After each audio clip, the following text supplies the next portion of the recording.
Well, hello everyone, and welcome to the allotment tour for April. On a bright morning on the 23rd.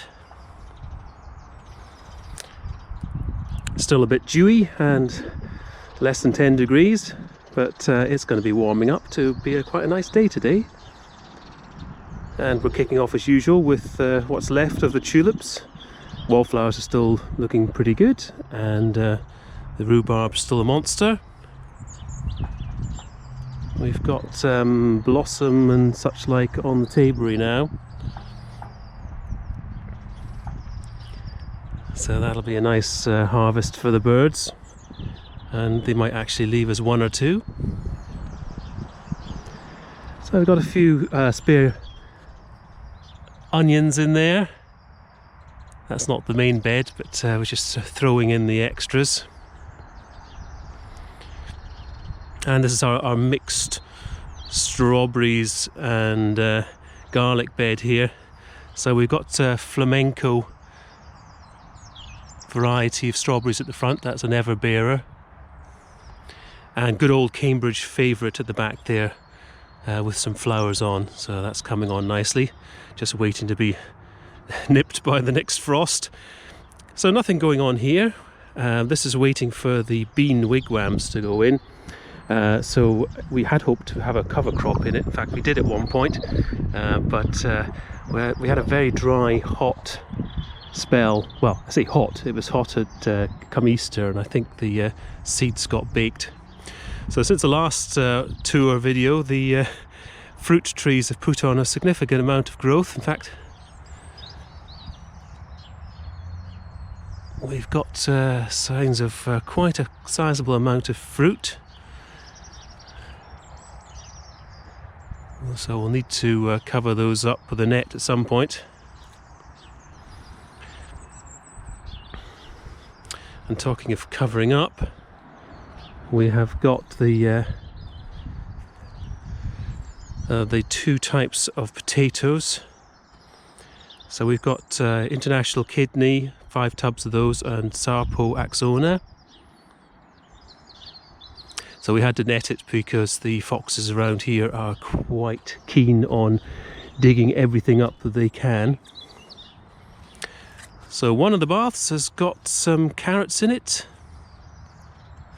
That's good old sweet candle. So they've been thinned out already. So blueberries, they're doing okay. I was rather hoping for a little bit more growth than this, but we have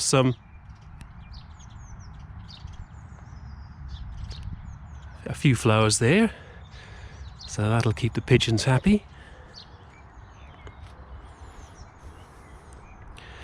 So some overwintered spinach, which we're finally starting to crop. We've thrown in a cover crop there. That's some buckwheat, which is one of the fastest cover crops you can have, really, so we're hoping that'll sort of fill that gap. Some residues there, cover crops, and some what's left of the chard. We've just thrown in some radish and spinach there.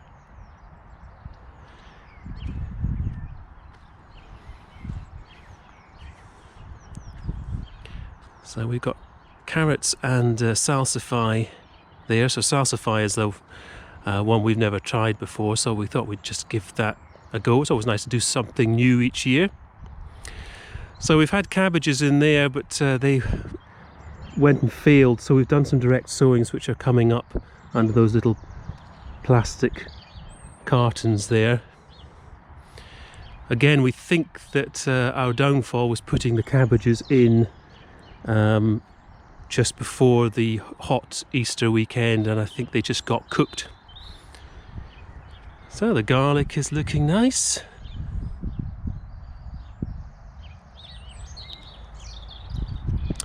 And there's a cover crop. This is the fallow bed this year. So it's got some chicory in there. It's on year 2, so we're hoping to see that flower. That'd be rather nice. Peach is looking okay. I've put in a couple of posts either side. That's partially to put in an extra support for the peach so the top doesn't get blown off like it did last year. And also just so I can string some bunting across so that looks a little bit more cheery. So it's all looking normal, apart from the big gap above the shed door there. I went lockdown loco yesterday when I banged my head in it, and I thought, right, that's the last time it's going to do that. So it came off rather sharpish. So for the first time in our third year of allotmenting, I spotted a rat launching itself from the compost bins, and all this stuff dug out of the bottom here is rat related. And the problem with, well, there's lots of problems with the lockdown situation, but rats are not getting their normal source of food from people discarding things from takeaways and bins at the back of restaurants and such like. So they're looking for other sources of nourishment, and they've been finding the beetroots and parsnips from last year in our compost bin. So I'm going to have to dig those out, try and reduce what temptations they have. So a second flush of tulips. The first sort of dark purple ones have done their thing and gone.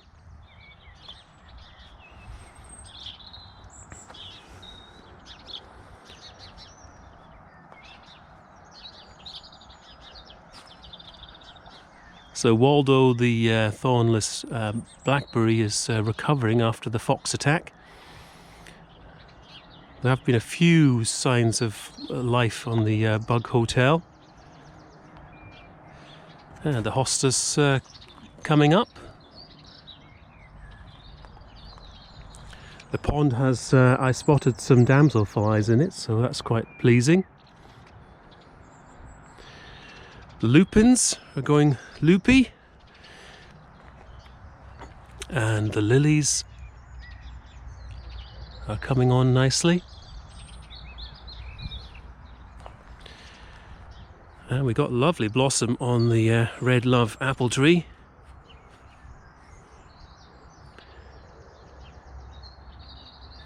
So I'll be knocking the fruit off that this year, past it, just to allow it to grow some extra strength. So we've got some shallots down there.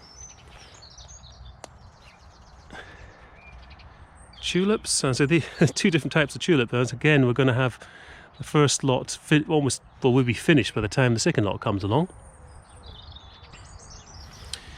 And some onions down here in the second ribbon bed.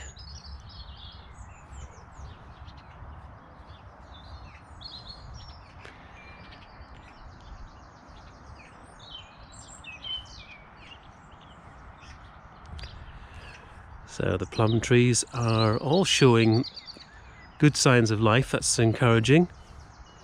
So we've got more Cambridge favourite here, and the polka raspberries are doing well.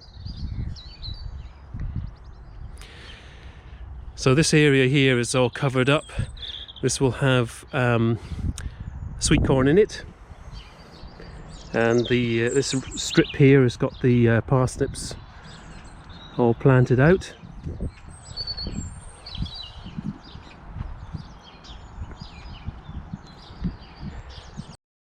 So again, we've like the cabbage fail, we had a calabrese fail here, and so we've just been re-sowing some overwintering spinach down there, which is giving us a crop now.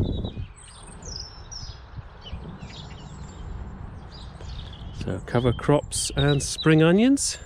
Spring onions looking the best that we've ever had for spring onions, so they actually might produce something of a reasonable size. And talking of onions, we've got Centurion, the white ones in here, and some Red Baron for, I think that's our first, yes, our first red onion attempt. So the dahlias are still underneath the residues from last year, and had a look and nothing yet. We've got the fruit trees are all putting on leaf, and we've discovered, we were thinking that there had to be one fruit tree that was going to suffer They usually don't all do brilliantly in the same place, and it looks like the pear is going to be the one that struggles. I think it's just too dry for it here. We've got various issues on the leaves. We've got it had rust last year, and it's got some kind of mite on it this year.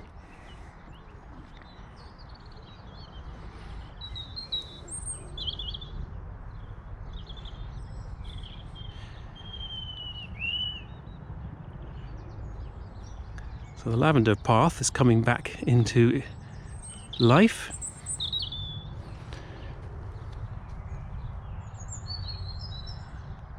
Got plenty of blossom on there. That didn't. This one didn't have the Merton Nave apple tree here. Didn't have any fruit last year. Looks like it might have a few this year.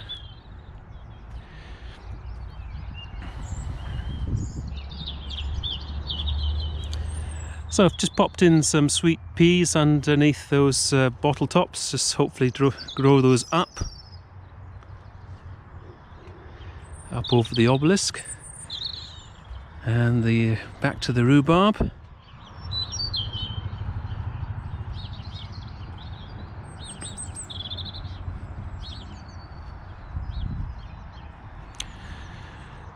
And there we have it. Hope everyone's keeping well, and I will see you in the next month's video. Bye for now.